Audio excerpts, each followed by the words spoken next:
कहाँ जा रहे थे? जोर से बोलिए। इमाउस जा रहे थे। रास्ते में उन्हें कौन मिला? क्या यीशु को उन्होंने पहचाना? नहीं। लेकिन यीशु उनके साथ रहते हुए क्या करते थे? क्या थे? बातचीत करते थे, धर्म ग्रंथ के मर्म को समझाए। संहिता में जो बात लिखी गई है उन्हें वे समझाए। समझाए कि समझाए? बाद में पढ़ लीजिएगा ना, पुनरुत्थान की बात प्रेरित थे और लूका सुसमाचार में पढ़ लीजिएगा। देखिए, जब वे इमाउस जा रहे थे, यीशु का मिलन हुआ तो वो धर्म ग्रंथ के मार्ग को समझाते हैं।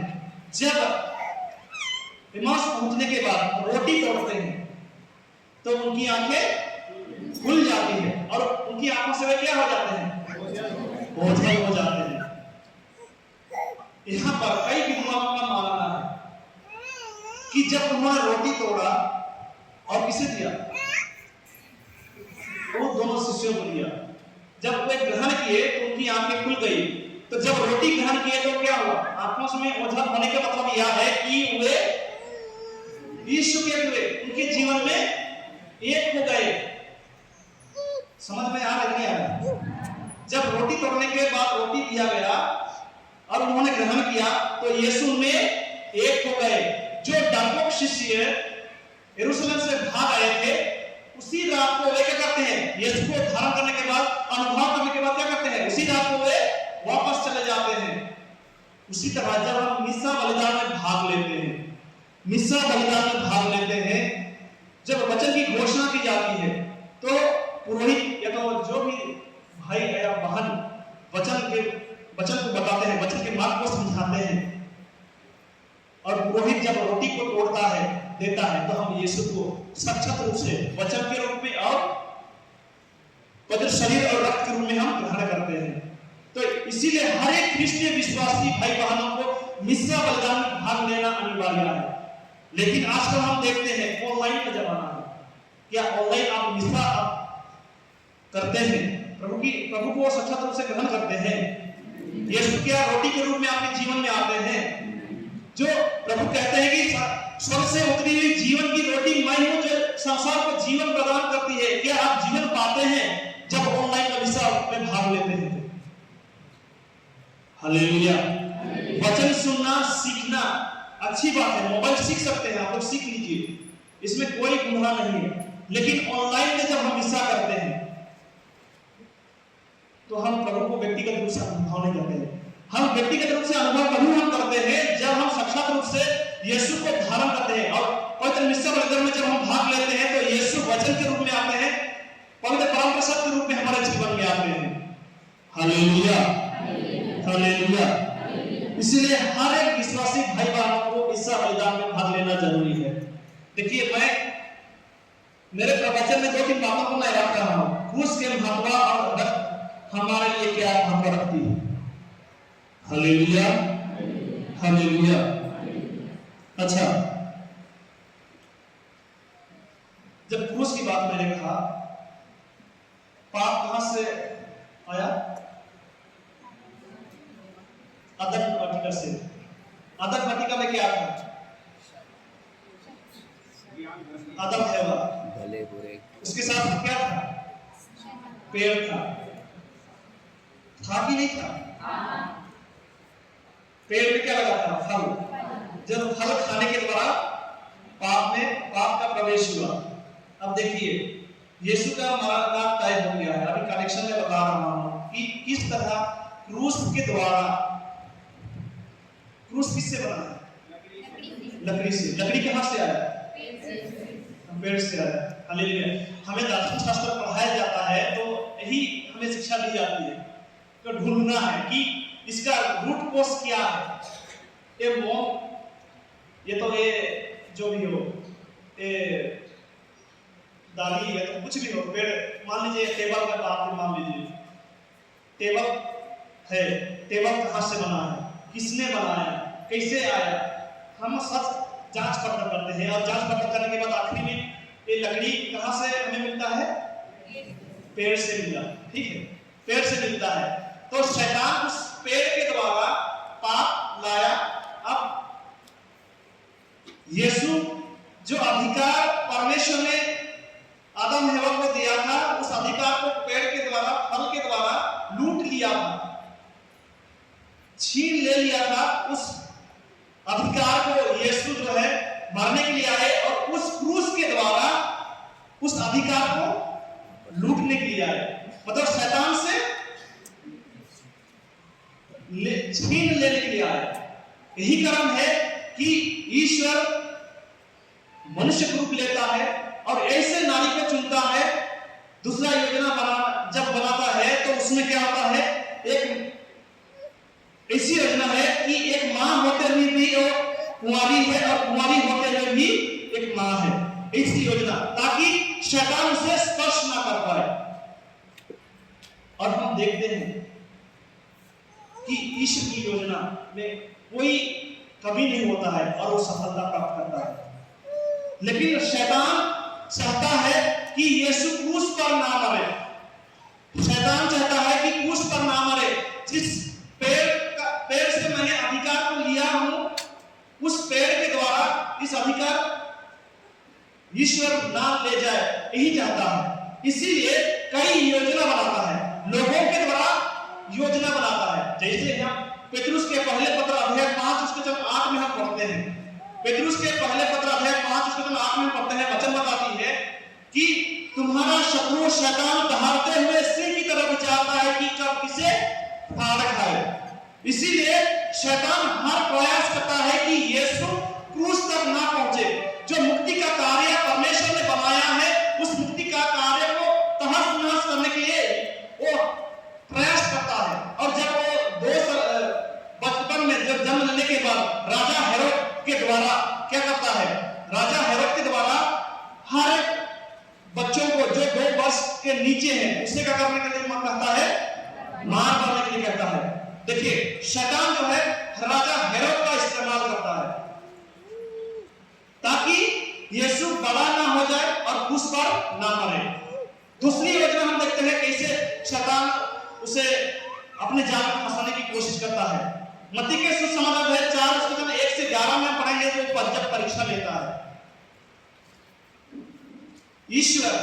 आज हम जब मैं माता से आया, उसके बाद आने के बाद फैक्ट्री में बैठे हुए थे तो फादर जी ने कहा कि वेदी में 2 मोमबत्ती रखा जाता है, क्या का प्रतीक है? यीशु की उपस्थिति। और कोई हम मानते हैं कि यीशु जो है पूरी तरह से ईश्वर थे और पूरी तरह से मनुष्य थे।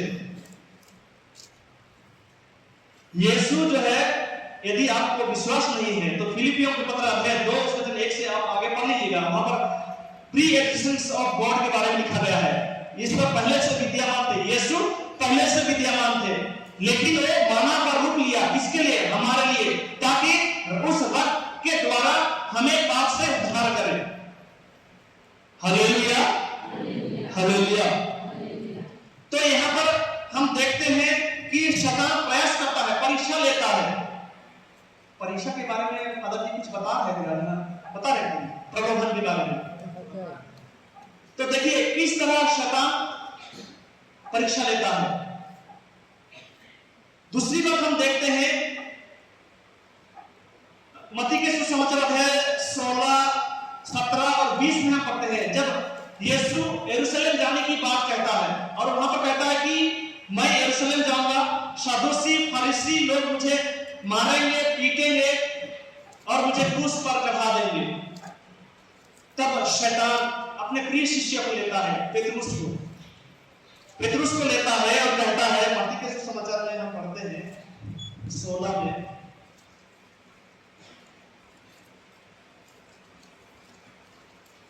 हालेलुया। मत्ती के सुसमाचार अध्याय 16 उसके 21 से हम आगे पढ़ेंगे। वहां पर जब इन सारी घटनाओं को बताता है तो पेतरुस के द्वारा शैतान क्या करता है, यीशु को अलग ले जाकर क्या करता है कि प्रभु मैं इसे होने नहीं दूंगा, ऐसा नहीं होना चाहिए।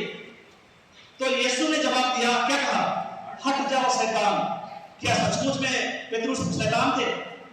लेकिन उनके अंदर से जो शब्द निकल रहे थे उनके अंदर से जो शब्द निकल रहे थे वो शैतान का कार्य था, शैतान का शब्द था। इसीलिए यहां पर देखते हैं कि शैतान जो है यीशु पेतरुस के द्वारा यीशु को क्रूस तक पहुंचने में बाधा उत्पन्न करता है। इसीलिए यीशु उन्हें डांटता है कि तुम ईश्वर की योजना को नहीं समझते, तुम मनुष्यों की बातों को सोचते हो। इतना ही नहीं, जब हम आगे चलकर देखते हैं, जब गेत्सेमानी बारी में यीशु की प्राण पीड़ा हुई, जब यीशु क्रूस होने से पहले जब वो प्रार्थना कर रहे थे, जब वे प्रार्थना कर रहे थे, तो हम वचन में पढ़ते हैं कि उनका जो पसीना है वो किस में बदल गया? लहू में बदल गया। कैसे, क्यों बदल गया? देखिए, शैतान आता है यीशु के पास। शैतान यीशु के पास आने के बाद वो पूरी पिक्चर दिखाता है कि आप यरूशलेम जाएंगे, वहां पर जाने के बाद यहूदी लोग थूकेंगे, आपको थप्पड़ मारेंगे, क्रूस ला देंगे, आपको कोड़े से मारेंगे। कोड़ा जो है, जब कोड़ा में मारा जाता था, जैसे देखे हैं ना, कोड़ा नहीं देखे वीडियो फिल्म देखे हैं ना, यीशु का दुर्भोग देखे होंगे ना, पैशन ऑफ क्राइस्ट। उसमें जब मारते हैं कोड़ा तो क्या होता है? मांस कोड़ा से निकल जाता है। ऐसे भयानक पीड़ा को दिखाया जाता है। जब इन सारी भयानक पीड़ा को वो अपनी आंखों से देखता है कि आने वाले समय में इस प्रकार घटना होगी मेरे जीवन में, मेरे शरीर में इस प्रकार का पीड़ा होगी, तो कांप उठता है। वचन में हम पढ़ते हैं, इसका रूह कांप उठता है, चिल्लाने लगता है और प्रभु से, पिता से प्रार्थना करता है, हे पिता, यदि हो सके तो यह पहला मुझसे टल जाए, लेकिन मेरी इच्छा नहीं, तेरी इच्छा पूरी हो। यहां पर उस क्रूस के रास्ते से, मतलब क्रूस को अपनाने से पहले शैतान ऐसे भयानक पीड़ा को दिखाता है, अर्थात रुकावट डालता है कि तुम क्रूस तक मत पहुंचो। लेकिन अंत में हम देखते हैं यीशु ने कहा, पिताजी, मेरी इच्छा नहीं बल्कि तेरी इच्छा पूरी हो। क्योंकि संहिता हमें बताता है कि रक्त का बहाना जरूरी है। पाप का उद्धार के लिए, शुद्धिकरण के लिए लहू का बहाना जरूरी है। इसीलिए यीशु आगे बढ़ता है। देखिए, आगे बढ़ने के बाद, क्रूस होने के बाद शैतान उसका पीछा नहीं छोड़ता है। शैतान उसका पीछा नहीं छोड़ता है। जब वो क्रूस पर लटके हुए थे, उसके बगल में एक डाकू था। वो क्या कहता है? आप तो यीशु के पुत्र हैं, आप अपने को बचाइए और हमें भी बचाइए। शैतान छोड़ता नहीं है, वो बार बार प्रयास कर रहा है। उसी तरह हमारे जीवन में भी हम प्रार्थना में भाग लिए, प्रार्थना सभा में भाग लेकर हम अच्छी तरह से पश्चाताप किया है, संस्कार ग्रहण किया है, हम वचन पढ़ते हैं, प्रार्थना करते हैं। इसका मतलब ये नहीं कि शैतान हमारे जीवन में नहीं आएंगे, परीक्षा नहीं लेंगे। हम उपदेश ग्रंथ में पढ़ते हैं, वचन हमें बताती है कि धर्मी व्यक्ति भी दिन में 7 बार पाप करता है, पाप में गिर सकता है। लेकिन इसीलिए हमें अपने आप को धर्मी समझना नहीं है। हम हर एक व्यक्ति हैं, हर एक व्यक्ति जो है पापी है। इसीलिए हमें अपने धार्मिकता पर गर्व नहीं करना है, क्योंकि धर्मी व्यक्ति 7 बार गिर सकता है, पाप में 7 बार गिर सकता है, तो हम किस खेत को मूल, हम भी पाप को गिर सकते हैं, क्योंकि हम भी दुर्बल हैं, कमजोर हैं। इसीलिए मैंने कहा कि शैतान तुम्हारा शत्रु दहाड़ते हुए सिंह की तरह विचारता है कि कब किसे फाड़ खाए। वो अवसर ढूंढता है कि हम किन चीजों में कमजोर हैं, दुर्बल हैं, उन चीजों को वो देखता है। यदि हमारे अंदर झूठ बोलने की बुरी आदत है, तो झूठ बोलने के लिए वो शैतान हमेशा प्रोत्साहन देता है, उसे पकड़ता है। यदि हमारे अंदर नशा पान करने की बुरी आदत है, तो हमारे पास उस नशा पान को लाता है, जिसे हम उसे अपने अंदर ले आए, या तो हमारे पास ले आए, हम उसका सेवन करें और उस नशा पान के द्वारा शैतान पाप कराता है। तो शैतान कभी भी हिम्मत नहीं आता, बार बार प्रयास करता है और हर एक प्रयास विफल होने के बावजूद भी यीशु मरने पर है और वहां पर भी जाकर यीशु को कहता है, आप ईश्वर के पुत्र हैं।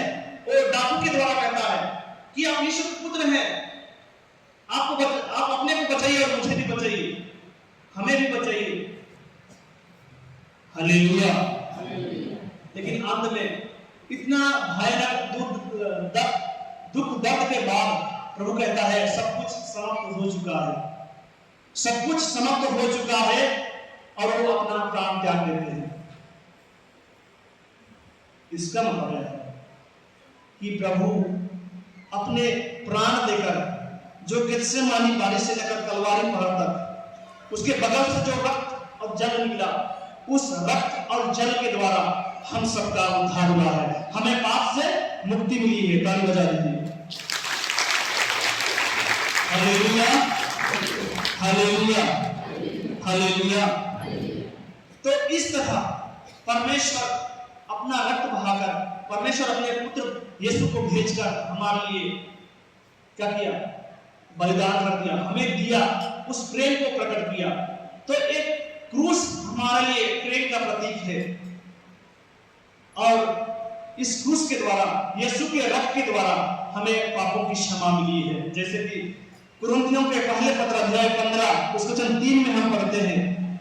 उसके बाद रोमियो के पत्र अध्याय 5 उसके वचन 8 में हम पढ़ते हैं। वचन बताती है कि हमें पापों से मुक्ति मिली है, हमारे पापों से हमें मुक्ति मिली है, और मुक्ति यीशु ने दिया है। दूसरी बात हम देखते हैं कि इस प्रभु ने जो रक्त बहाया और ये क्रूस के द्वारा हमें उद्धार प्राप्त हुआ है, और उद्धार प्राप्त उन्हीं व्यक्तियों को हुआ है जो उसमें विश्वास करता है।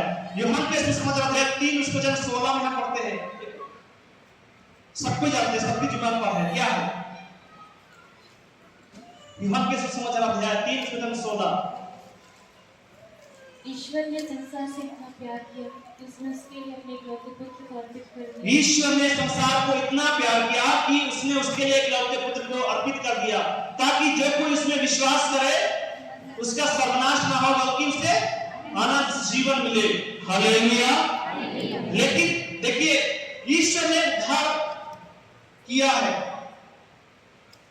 लेकिन आज हम यीशु को पाने के बावजूद भी ऐसे जिंदगी जीते हैं जैसे कि हमारा उद्धार हुआ ही नहीं है, क्योंकि शैतान जो है हमेशा ये अवसर ढूंढता है कि हम कब उसके जाल में फंस जाए। किसी ने कहा, एक बार व्हाट्सएप मैसेज में भेजे थे, मैंने अभी हमने पढ़ा सुना कि ईश्वर ने संसार को इतना प्यार किया कि उसने उसके लिए अपने इकलौते पुत्र को अर्पित कर दिया। लेकिन किसी ने मैसेज को दूसरे तरीका से बताया, शैतान ने संसार को इतना प्यार किया कि सबके लिए, सबके हाथों में मोबाइल दे दिया। हालेलुया।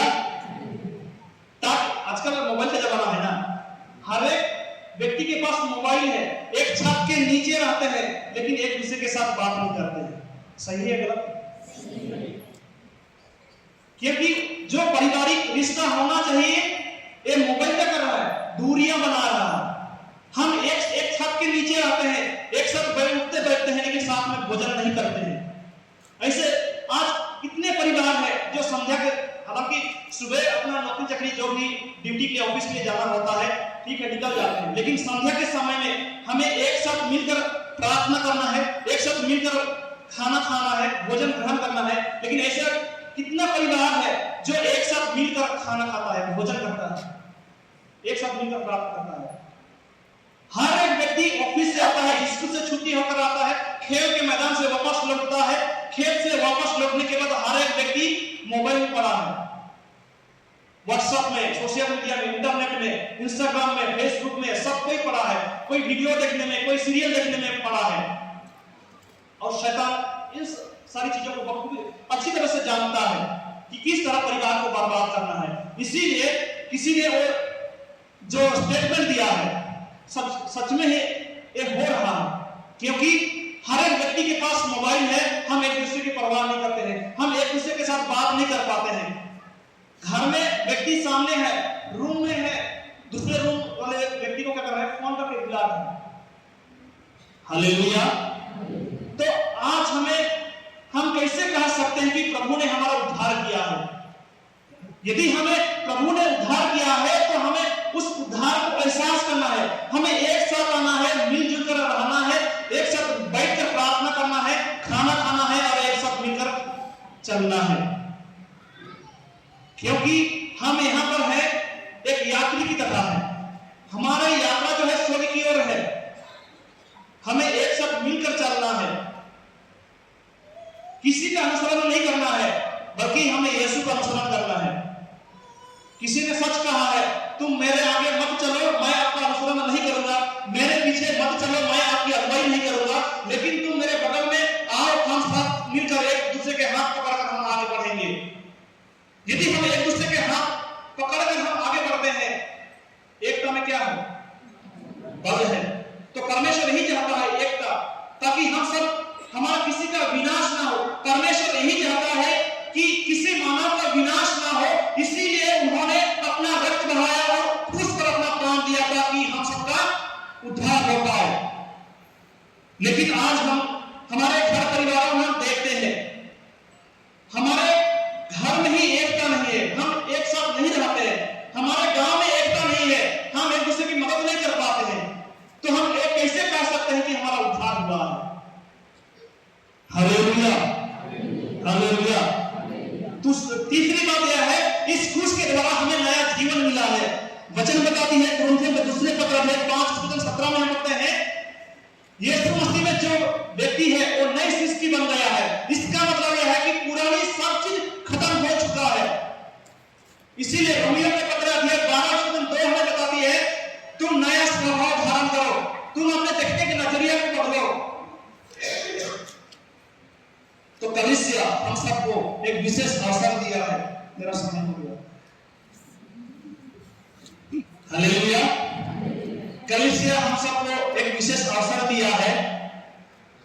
आगमन काल में हम देखते हैं यीशु को अपने जीवन में, अपने घर परिवार में, अपने समाज में बुलाते हैं, आओ यीशु बुलाते हैं। लेकिन चालीसा काल में यीशु हमें बुलाता है कि मेरी ओर वापस आओ, पश्चाताप करो और मेरे पास वापस लौट आओ। तो एक कलीसिया हमारे लिए दिन ठहराया है, हमारे जीवन में किए हुए दुर्गुणों को, बुराई को त्यागने का समय है। और पल्ली पुरोहित और आप सब मिलकर इस दिन को ठहराया है ताकि आप अपने जीवन में नवीनीकरण करें, नए जीवन प्राप्त करें। और नए जीवन कब हमें प्राप्त होगी? जब हम यीशु में एक होंगे। यही सब पौलुस में बताता है कि जो मसीह में एक हो गया है वो नई सृष्टि बन गया है। और हम